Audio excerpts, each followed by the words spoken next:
ওরে বাবারে, বাঁচাও!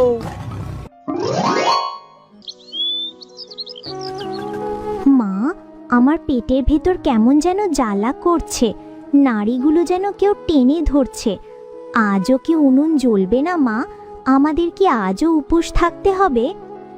আর একটু ধৈর্য ধর মা, তোর বাবা বাইরে গেছে, দেখবি ঠিক কিছু না কিছু নিয়ে ফিরবে। তুই একটু চোখ বোঝো দেখি। দুদিন ধরে তো কেবল জল খেয়েই চোখ বুঝছি মা, আজ আর পারছি না। কিছু একটা খেতে দাও না মা, শুধু এক মুঠো দাও।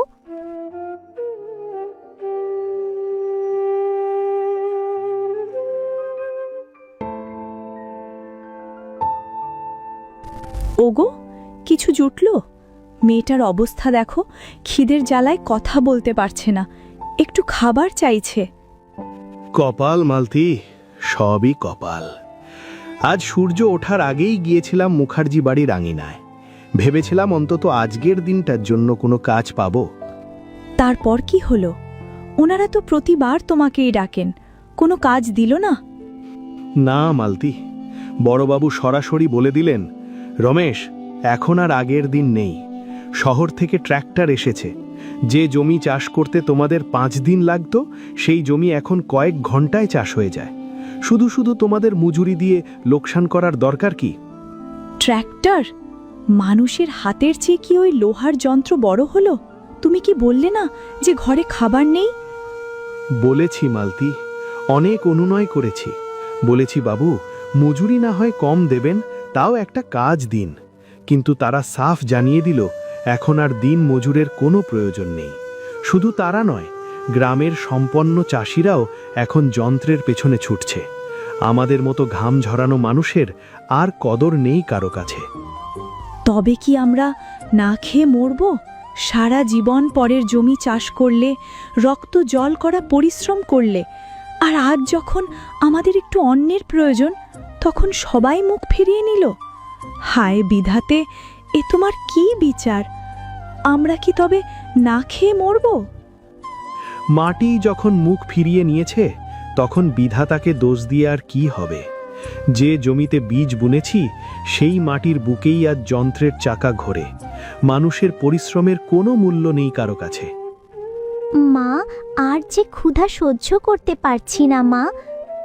দেখো মালতী, এই হাত দুটো কত শক্ত, অথচ আজ নিজের মেয়েকে এক মুঠো ভাত দেওয়ার ক্ষমতাও এই হাতের নেই। এই ব্যর্থতা আমাকে কুড়ে কুড়ে খাচ্ছে। আমি এক অপারগ বাবা, যে মেয়ের মুখে খাবার দিতে পারি না।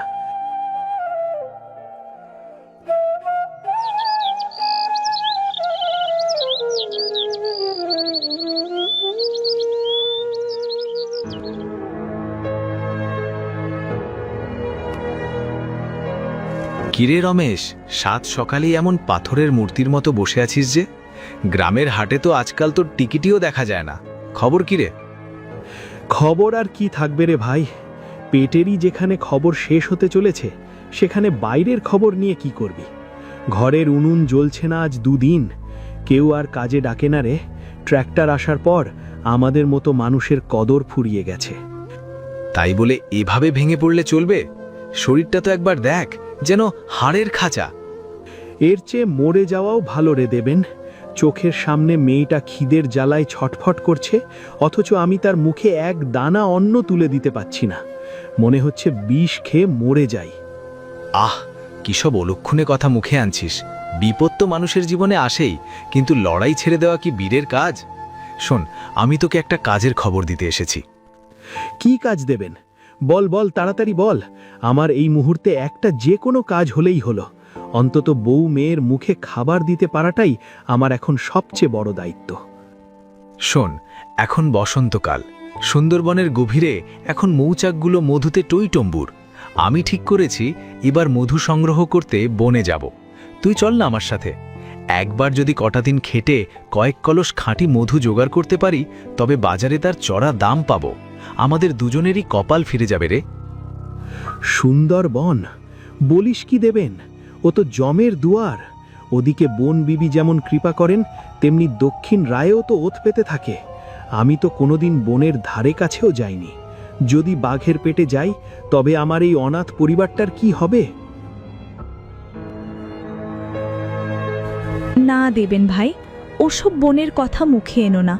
আমরা দরকার হলে না খেয়ে মরব, তবুও আমার স্বামীকে ওমন রাক্ষসে বনে পাঠাতে পারবো না। সেখানে যারা যায় তাদের অনেকেই আর ফিরে আসে না।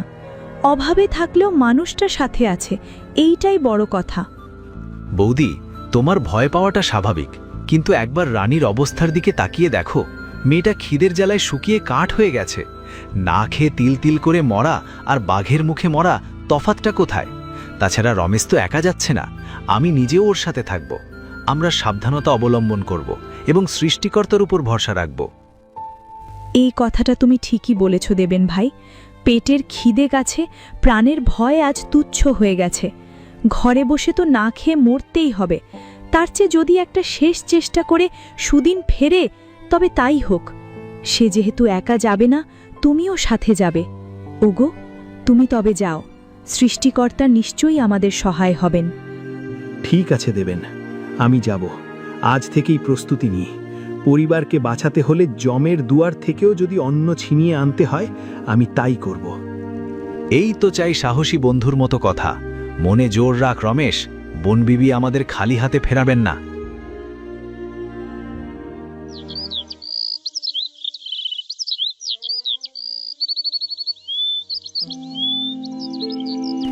মালতী, আমি আসি তবে। এভাবে কাঁদলে তো আমি যেতে পারবো না। মেয়েটার দিকে তাকাও, ও ঘুম থেকে উঠলে বলো যে ওর বাবা ওর জন্য অনেক খাবার আনতে গেছে। আমার খুব ভয় করছে গো, মনে হচ্ছে কোনো এক অজানা অন্ধকার তোমাকে টেনে নিয়ে যাচ্ছে। সাবধানে থেকো, নিজের প্রাণের মায়া করো। পেটের খিদের চেয়ে বড় ভয় আর কিছু নেই মালতী। আশীর্বাদ করো যেন সুস্থ শরীরে ফিরতে পারি। এই তো রমেশ এসে গেছে। চলে আয় ভাই, জোয়ারের টানেই আমাদের রওনা দিতে হবে।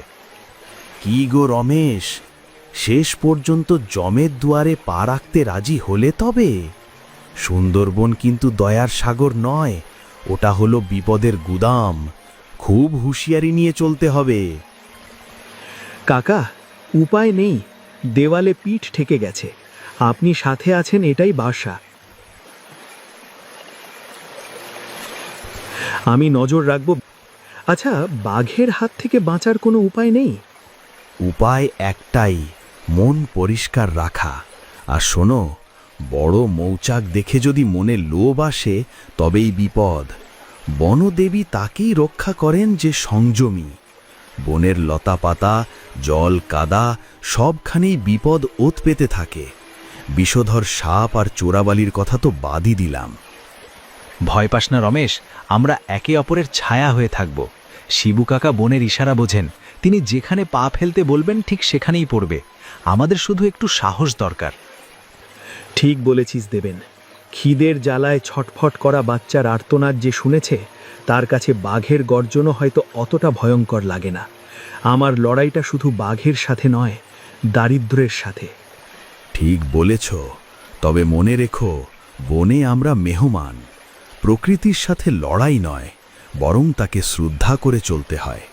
সামনেই গহীন অরণ্য শুরু, এখন থেকে আর কেউ জোরে কথা বলবে না। হে বিধাতা, রক্ষা করো। এক বুক আশা নিয়ে আমি পা বাড়িয়েছি, যেন সফল হতে পারি।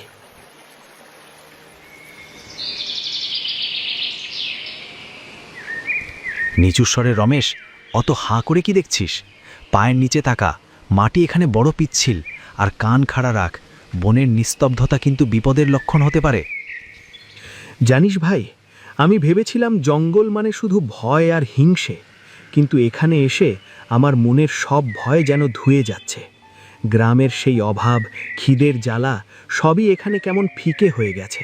এই গাছের ছায়া যেন পরম মমতায় আমাদের আগলে রেখেছে। ওই দেখ দেবেন, কত শান্ত আর নিষ্পাপ ওরা। ওরা কত ভাগ্যবান। এই বিশাল বন ওদের খাবার দেয়, আশ্রয় দেয়। আমাদের মতো ওদের চিন্তা হয় না।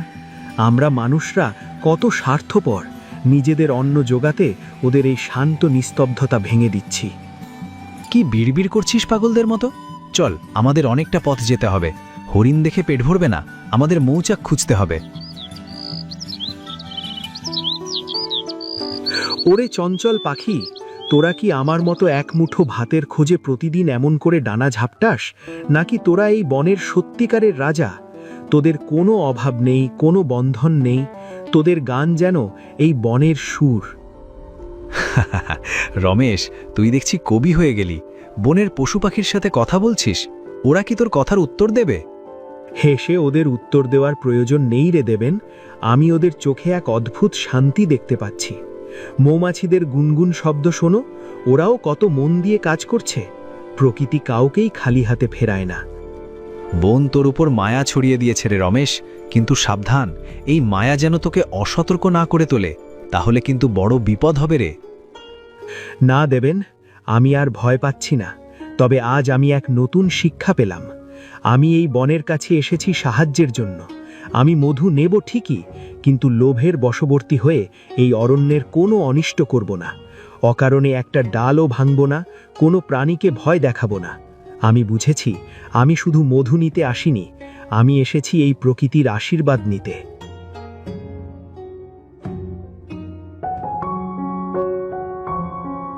রমেশ, ওই দেখ কি বিশাল চাক, একদম ঝুলে আছে মোটা ডালটা থেকে। সোনালি রংটা দেখেছিস? মধুতে একেবারে টইটম্বুর হয়ে আছে। ওরে বাবা, এত বড় মৌচাক আমি জীবনে দেখিনি। মৌমাছিদের গুনগুন শব্দে মনে হচ্ছে সারাটা বন যেন গান গাইছে। কি অদ্ভুত সুন্দর দৃশ্য রে দেবেন। দেখার সময় এখন নয় রমেশ, ঝটপট খড় আর ভিজে লতাপাতা দিয়ে কারু অর্থাৎ ধোঁয়ার কুণ্ডলি তৈরি কর। বেলা ফুরিয়ে আসছে, তার আগেই আমাদের মধু নামাতে হবে।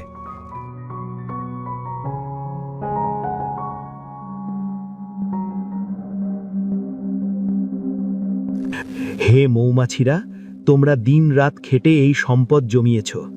আজ আমি তোমাদের ঘরে হানা দিতে এসেছি, কেবল আমার সন্তানের মুখে অন্ন তুলে দিতে। আমি তোমাদের কোনো ক্ষতি করব না, তোমাদের মেরে ফেলব না। আমাকে তোমরা দয়া করো, ক্ষমা করো। এখন আবার কার সাথে কথা বলছিস? কি করছিস রমেশ? তাড়াতাড়ি গাছে ওঠ। দেবেন, আমি এই অবলা জীবগুলোর কাছে ক্ষমা চেয়ে নিচ্ছি। পাগল হয়ে গেলি নাকি রমেশ? ওগুলো পোকা মাত্র, তাদের কাছে ক্ষমা চাওয়ার কি আছে? চল কাজে হাত দেই, পুরো চাকটা কেটে নামাতে হবে কিন্তু। রমেশ, ওপরের অংশটাও কাট, ওদিকেই বেশি মধু থাকে। একটা ফোঁটাও যেন না থাকে, সব কুড়িয়ে নিয়ে আয়। না দেবেন, ওই ওপরের অংশটা হলো চাকের মাথা। ওখানে ওদের ডিম আর ছোট ছোট বাচ্চাগুলো আছে। ওটা কেটে নিলে এই মৌমাছিগুলো সব শেষ হয়ে যাবে। আমি শুধু মধুটা নেব আর ওদের বংশ রক্ষা করব। তুই তো ভারী অদ্ভুত মানুষ রে। বনের সব নিয়ম কি তুই বদলাবি? সবাই তো পুরোটাই কেটে নেয়। বেশি মধু মানে বেশি টাকা। লোভের বশবর্তী হয়ে আমি প্রকৃতিকে ধ্বংস করতে পারবো না দেবেন। আমরা এই বন থেকে ততটুকুই নেব যতটুকু আমাদের প্রয়োজন। বন আমাদের যেটুকু দিয়েছেন সেটুকুই আমাদের ভাগ্য। পুরোটা নিয়ে নিলে এই মৌমাছিগুলো কোথায় যাবে? পরের বার মধু পাবো কোত্থেকে?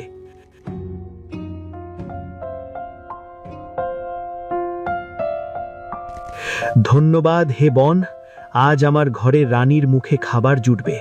তোমার এই দান আমি চিরকাল মনে রাখব। রমেশ, আজ তোর কাছে হার মানলাম বন্ধু। আমি শুধু মধুটুকুই দেখেছিলাম, কিন্তু তুই জীবনের মূল্যটা দেখালি বন্ধু। তোর মতো মানুষের হাতেই এই বন নিরাপদ।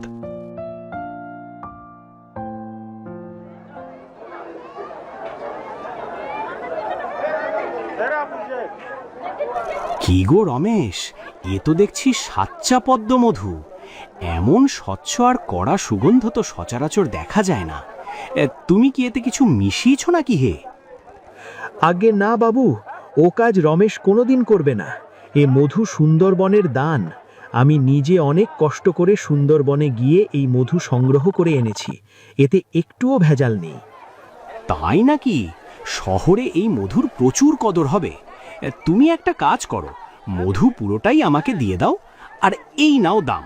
খাঁটি মধুর জন্য তোমাকে বেশিই দিলাম।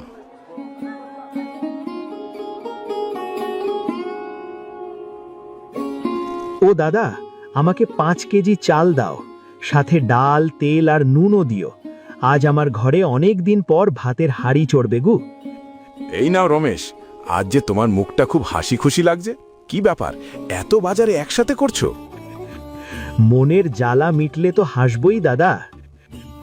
বাজার তো সব হলো, এবার যাই দেখি আমার রানী মায়ের জন্য একটা জামা কিনি আর মালতির জন্য একটা শাড়িও নিয়ে নিই। কতদিন ওরা নতুন কাপড় পরে না।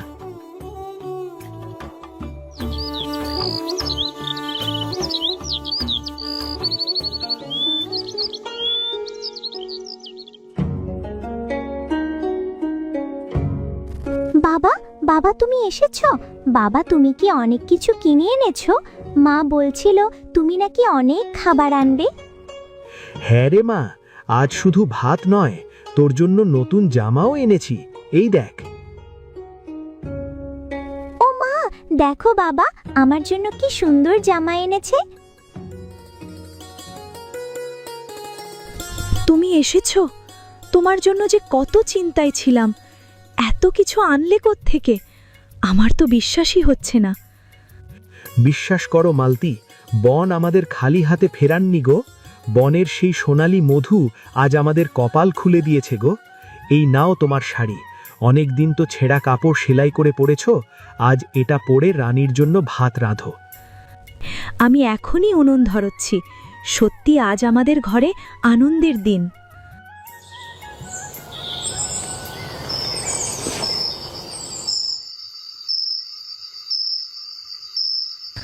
দেখলে মালতী, সততা আর পরিশ্রম থাকলে ঈশ্বর ঠিকই পথ দেখান।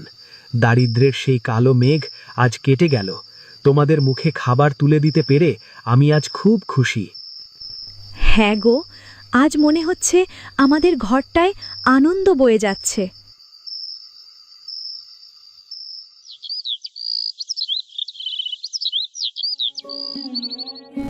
আপনারা ব্যস্ত হবেন না, একে একে আসুন। সুন্দরবনের এই সম্পদ শুধু আমার একার নয়, বন আমাদের কৃপা করেছেন, তাই এই মধুতে আপনাদের সবার অধিকার আছে। বাবা রমেশ, আমার নাতিটার বুকটাই খুব কাশি। বাজার থেকে ওষুধ কেনার পয়সা তো নেই। তোর এই মধু একটু দিবি বাবা? মাসি, এই নিন মধু। রোজ সকালে নাতিকে 1 চামচ করে খাওয়াবেন। দেখবেন বনের এই খাঁটি মধুতে ওর শরীর কেমন চাঙ্গা হয়ে ওঠে। বেঁচে থাক বাবা। যে অভাবের আগুন তুই সহ্য করেছিস, সেই আগুন যেন আর কারো ঘরে না জ্বলে, এটাই তুই চাস। তুই অনেক ভালো রে। সত্যি রমেশ, মানুষ পয়সা হলে আগের দিনের কথা ভুলে যায়। আর তুমি আজ নিজের লাভের কথা না ভেবে সবার কথা ভাবছ। আমরা তো ভেবেছিলাম মধু বিক্রি করে তুমি শুধু নিজের আখের গোছাবে। না ভাই, পেট তো এখন ভরেছে, কিন্তু একা খেয়ে কি শান্তি পাওয়া যায়? প্রকৃতির দান সবার মাঝে ফিরে যাক। আরে, এই চাষা রমেশ তো দেখি এখন গ্রামের সবার রক্ষাকর্তা হয়ে গেছে। মধু বিলিয়ে বাহবা নিচ্ছে। নিশ্চয়ই বনের কোনো মধুর বিশাল খনির সন্ধান পেয়েছে, যা আমাদের কাছে লুকিয়ে রাখছে। তুই এখন বড়লোক হবি, আর আমি বসে বসে দেখব। বনের মধু তো তোর বাপের সম্পত্তি নয়। তুই যদি সামান্য মধু এনে হিরো সাজতে পারিস, তবে আমি বনের সব মধু নিয়ে আসব। কালই আমি সুন্দরবন যাব। কিরে বটা, রমেশের তো কপাল খুলে গেল। তুই দাঁড়িয়ে কি দেখছিস? রমেশের কপাল? ওর এমন কিসের কপাল খুলেছে? কালই আমি বনের গহীনে যাব। সব মধু আমি একাই আনব। ও যদি 1 বালতি আনে, আমি 10 বালতি আনব। তারপর দেখি কার কপাল কেমন হয়।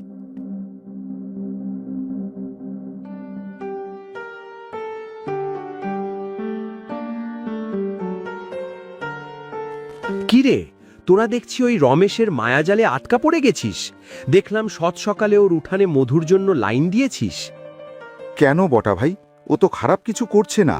নিজের উপার্জনের মধু গ্রামের অভাবী মানুষদের দিচ্ছে। এমন ভালো মানুষ তো সচরাচর দেখা যায় না। ভালো মানুষ? আরে পাগল, ওটা তোর লোক দেখানো। তোরা কি একবারও ভেবে দেখেছিস রমেশের মতো একটা ভিখারি চাষি এত তাড়াতাড়ি সচ্ছল হলো কিভাবে? ওর ঘর এখন খাবারে ভরা, নতুন নতুন জামা কাপড়। শুধু মধু বিক্রি করে কি এত কিছু হয়? কেন হবে না? ওর মধু তো শহরের বড় বাবুরা চড়া দামে কিনে নিচ্ছে। আরে না, আসল রহস্য অন্য জায়গায়।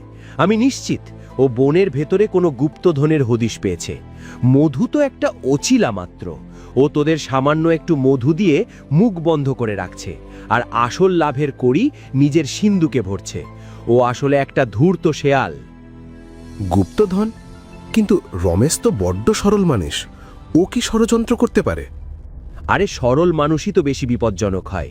শোন, আমি সব খবর নিয়েছি। ও সুন্দরবনের এমন একটা গোপন জায়গা চেনে যেখানে রাশি রাশি মধু আর সম্পদ লুকানো আছে।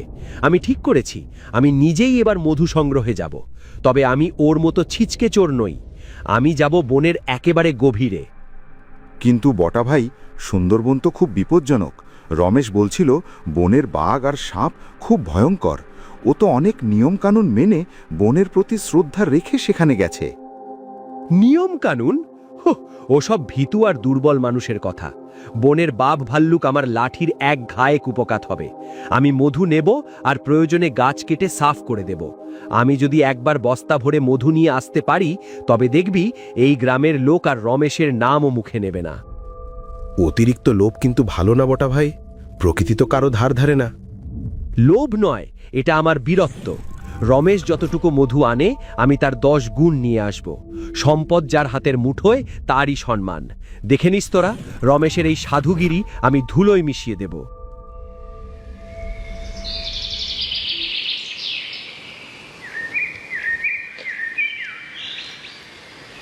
বটা ভাই, একটু আস্তে কথা বলো। রমেশদা বলেছিল বনে জোরে শব্দ করলে নাকি বিপদ হয়, পশু পাখিরা বিরক্ত হলে। রাগ তোর রমেশের ভয়, ওটা একটা ভিতুর ডিম, তাই বিড়ালের মতো পা টিপে টিপে ঘোরে। আজ আমি এই বনের বুক চিরে সব মধু নিয়ে যাব। আমি হব আজ বনের রাজা।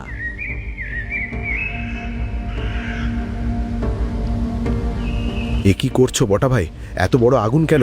সব মৌমাছি যে পুড়ে মরছে। মৌমাছিদের এভাবে শেষ না করলে শান্তিতে কাজ করা যাবে না। এই পোকাগুলো মরলে কার কি ক্ষতি? আমার চাই মধু, আর তা আমি সবটুকু নেব। বটা ভাই, কাজটা ভালো হচ্ছে না। তোরা হলো ভীরু, যা পারিস বস্তায় ভর। আমি আজ এক ফোঁটা মধুও রেখে যাব না। বন কারোর একার নয়, যার গায়ের জোর আছে সেই সব পাবে। ওরে বাপরে, ওই তো বাঘের গর্জন। কেষ্টপালা, বাঘ আসছে।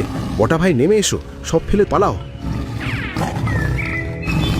আর একটু, আর এক কলস হলেই রমেশের গোষ্ঠীর মুখে চুনকালি মাখিয়ে দেব।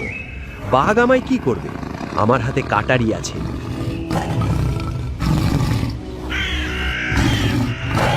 ওরে বাবারে, বাঁচাও! তোদের এই দশা কেন? বটা কোথায়? সে কি এখনো বনেই আছে? বটা ভাই আর কোনোদিন ফিরবে না গো, তাকে বাঘে খেয়েছে। আমরা নিজের চোখে দেখলাম ওই রাক্ষুসে বাঘটা বটা ভাইয়ের ওপর ঝাঁপিয়ে পড়ল। আমরা প্রাণ ভয়ে পালিয়ে এসেছি। কি বলছিস? বটা তো বলেছিল ও বাঘকে ভয় পায় না, ও নাকি অনেক মধু নিয়ে আসবে। আহা, এমনটা না হলেই ভালো হতো। বটাকে আমি কতবার বারণ করেছিলাম, কিন্তু ওর মনে কেবল ছিল আমাকে হারিয়ে দেবার নেশা। রমেশ ভাই, আজ আমরা বুঝলাম কেন তুমি বনের প্রতি এত শ্রদ্ধা দেখাতে। আমরা তো ভাবতাম তুমি ভীতু, তাই নিয়ম মেনে চলতে। কিন্তু বটার এই পরিণতি বুঝিয়ে দিল প্রকৃতিকে তুচ্ছ করার ফল কি ভয়ঙ্কর হতে পারে। শোনো সবাই, প্রকৃতি আমাদের শত্রু নয়, সে আমাদের মা। মা যেমন সন্তানদের আগলে রাখে, সুন্দরবনও আমাদের তেমনই অন্ন আর আশ্রয় দেয়। ঠিকই বলেছিস রমেশ। বটা গেছিল অহংকার আর লোভ নিয়ে। সে ভেবেছিল টাকার জোরে আর লাঠির জোরে সে প্রকৃতিকে জয় করবে, কিন্তু অরণ্য কোনোদিন জবরদখলকারীদের সহ্য করে না। সবাই মনে রাখবেন, অন্যের উন্নতি দেখে হিংসা করা বা লোভ করা মানুষকে ধ্বংসের পথে ঠেলে দেয়। সততা আর সন্তুষ্টিই হল মানুষের জীবনের শ্রেষ্ঠ সম্পদ। আমাদের যা আছে তাই নিয়ে যদি আমরা খুশি থাকতে শিখি, তাহলে বিধাতা আমাদের উপর সহায় হন। হ্যাঁ গো, তুমি ঠিকই বলেছ। পেটের খিদে বড় হতে পারে, কিন্তু সেই খিদের জন্য নিজের মনুষ্যত্ব বিসর্জন দিতে নেই। এটা শুধু অন্যায়ই নয়, বরং পাপ।